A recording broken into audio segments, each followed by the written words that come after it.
오늘 로마서 7장 말씀은 율법과 성도와의 관계를 혼인한 부부 사이의 관계로 설명하고 있습니다. 남편과 사별한 여인이 재혼하는 것은 음란한 행위가 아니듯이 성도가 율법에서 해방되어 그리스도와 연합되는 것은 전혀 하자가 없고 정당하다는 것입니다. 왜냐하면 성도는 율법에 대해서 죽은 자이기 때문입니다. 한 여인이 한 남자를 만나 결혼하여 살게 되는데 이 남편의 이름이 율법입니다. 처음엔 반듯해 보이고 완벽해 보였는데 살아보니 아무리 잘해보려고 노력해도 그의 요구엔 한도 끝도 없습니다. 잘해보려고 노력을 하면 할수록 더 큰 실수를 낳고 맙니다. 결국에 그 결혼 생활은 자유도 기쁨도 감사도 행복도 없고 깊은 열등감에 사로잡혔고 우울증에 시달려야 했습니다. 그렇다고 이 율법으로부터 벗어날 방법도 없습니다. 남편이 있는 여인이 그 남편 살아있는데 다른 남자에게 시집가면 불법이요 간음한 것입니다. 그러나 율법이 죽거나 내가 죽으면 됩니다. 남편이나 아내가 죽으면 그 결혼에서 벗어나게 되는 것과 마찬가지지요. 그런데 문제는 율법은 절대 죽지 않는다는 것입니다. 죽기는커녕 1.1획 상처도 입지 않습니다. 그래서 이제 길은 하나밖에 없습니다. 내가 죽으면 된다. 그래서 4절 그러므로 내 형제들아 너희도 그리스도의 몸으로 말미암아 율법에 대하여 죽임을 당하였으니 이런 다른 이 곧 죽은 자 가운데서 살아나신 이에게 가서 우리가 하나님을 위하여 열매를 맺게 하려 함이라. 자, 그러면은 내가 어떻게 죽을 수 있는가? 6장 4절에 그러므로 우리가 그의 죽으심과 합하여 세례를 받음으로 그와 함께 장사되었나니 또 6장 11절에도 이와 같이 너희도 너희 자신을 죄에 대하여 죽은 자요 그리스도 예수 안에서 하나님께 대하여는 살아있는 자로 여길지어다. 예, 예수 그리스도의 죽으심을 나의 죽으심으로 인정하고 받아들이는 것입니다.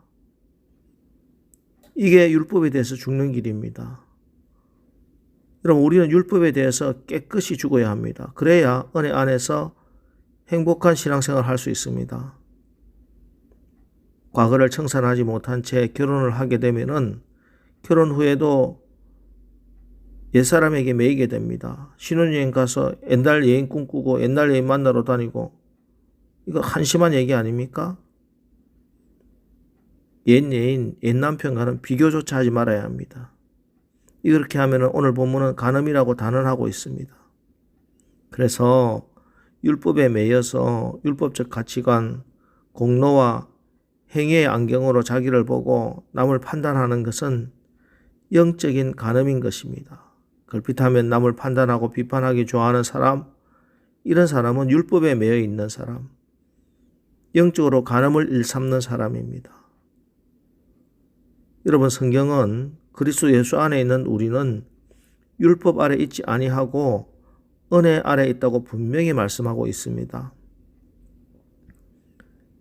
행복한 은혜의 신앙생활이 우리에게 주어진 신앙생활인 것입니다. 우리는 십자가를 거쳐서 은혜와 결혼한 사람들입니다. 이제 예수 그리스도의 모든 자원, 행복함, 풍성함, 그 모든 것이 내 것이 되었습니다. 이 믿음을 가져야 합니다. 이 믿음이 있어야 행복한 예수님과의 동행, 예수님과의 결혼 생활을 할 수 있는 겁니다. M.R. 디안 박사는 율법과 은혜에 대해서 아주 간략하게 7가지로 표현했습니다. 제가 한번 소개합니다. 1. 율법은 가장 선한 사람도 정죄하지만 은혜는 가장 악한 사람도 구원한다. 2.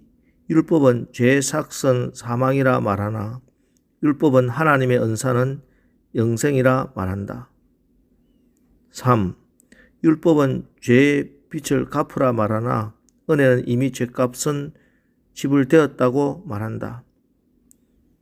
4. 율법은 죄를 깨닫게 하지만 은혜는 죄로부터 구원을 받게 한다. 5. 율법은 돌에 새겼으나 은혜는 마음에 기록되었다. 6. 율법은 두려움을 가져오지만 은혜는 화평과 확신을 가져다 준다. 7. 율법은 복종을 강요하지만 은혜는 순종할 수 있는 능력을 준다.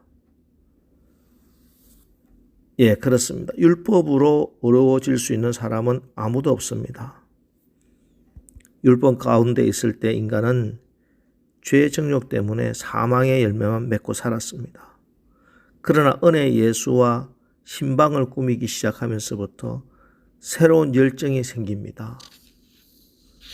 죄의 정욕으로 사는 결혼 생활이 아니라 사랑의 열정으로 사는 것입니다. 5절 우리가 육신에 있을 때에는 율법으로 말미암는 죄의 정욕이 우리 지체 중에 역사하여 우리로 사망을 위하여 열매를 맺게 하였더니 그런데 은혜의 신랑 예수를 만나고 보니 그가 나를 얼마나 사랑했는가 알게 되었습니다. 그는 내가 율법 안에서 저지른 죄의 삭을 지불하기 위해서 나 대신에 십자가에서 죽임을 당했습니다. 그리고도 내가 돌아오기를 오랜 시간 기다리고 또 기다려 주셨습니다. 사랑이 없는 곳에 엄격하기만 한 법은 아무런 능력도 열매도 결과도 얻을 수 없습니다. 그러나 사랑이 넘치는 곳에는 법은 아무런 가치가 없습니다. 여러분, 자식을 낳은 어미에게 아기를 돌보라 하는 그 율법이 무슨 의미가 있겠습니까? 자식을 사랑하라 하는 법은 어머니들에겐 모욕일 수밖에 없습니다. 어머니에게 자식을 먹여라, 자식 잘 입혀라, 자식을 위험에서 보호해라, 깨끗이 씻겨라. 이 같은 율법이 무슨 가치가 있겠습니까? 그건 유모나 과원의 그런 부모에게나 필요한 법이지요. 마찬가지입니다. 은혜 안에서 사는 우리에게는 사랑의 열정만 있습니다. 찬양 부르고 또 불러도 모자랍니다. 사랑하고 또 사랑해도 모자랄 뿐입니다. 드리고 또 드려도 한없이 모자랄 뿐입니다. 늘 울어도 눈물로서 못 갚을 줄 알아. 이 몸밖에 더 없어서 이 몸 바칩니다.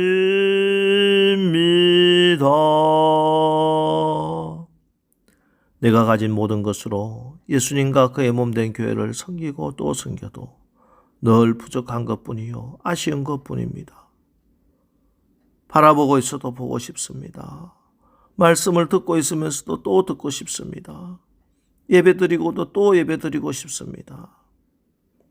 주님을 사랑한 사랑이 뜨거워지자 율법 안에서 그렇게 노력해도 되지 않던 열매들이 저절로 맺히기 시작하는 것입니다. 거룩의 열매, 선한 열매, 의의 열매, 절제의 열매가 맺혀집니다. 저절로 맺혀지는 복을 받습니다. 여러분, 저절로의 복을 아십니까? 저절로 기도가 되고 전도가 저절로 되고 펼치면 저절로 성경이고 앉으면 기도가 저절로 되고 저절로 용서가 되는 이 신비, 이 능력, 율법이 아니라 은혜로 사는 사람에게 주시는 하나님의 축복입니다. 그래서 참된 교회는 늘 용납이 있습니다. 허물이 드러나고도 아파하지 않습니다. 어린 신앙인들 더 사랑받는 곳이 그곳이 교회입니다. 연약한 지체들 더 보호를 받는 곳이 교회입니다. 교회는 은혜의 공동체이기 때문입니다.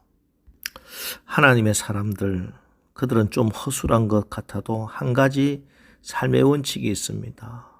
은혜로 살아간다는 것, 사랑으로 살아가고 용서하며 살아간다는 것입니다. 여러분, 우리는 진정 죄와 율법으로부터 이미 죽었다는 사실을 여러분 인정하십시오.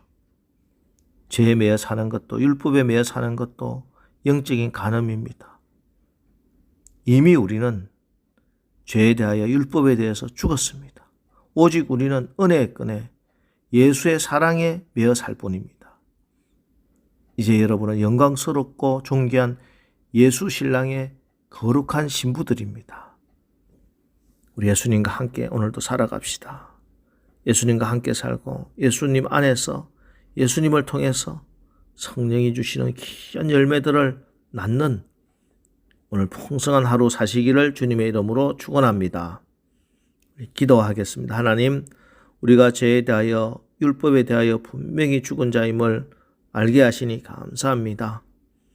이제는 예수 안에서 은혜로 살겠습니다. 우리가 우리의 능력이 아니라 성령의 능력으로 이 거룩한 삶을 살게 되는 것을 알아서 성령께서 우리를 다스리고 지배하여 주시는 것을 감사함으로 알고 그 성령의 능력으로 승리하게 하옵소서. 이제 내가 사는 것이 아니라 그리스도께서 내 안에 살아 역사하는 은혜 안에서 성령의 열매를 맺는 귀한 날, 복된 날 살아가게 하옵소서. 예수님의 이름으로 축복하며 기도합니다. 아멘. 이제 오늘 하루도 예수님과 함께 살고 예수님 안에서 성령의 열매를 맺는 하루를 살아가게 하옵소서. 오늘 말씀 붙들고 우리 기도하고 또 나가겠습니다. 우리 기도하겠습니다.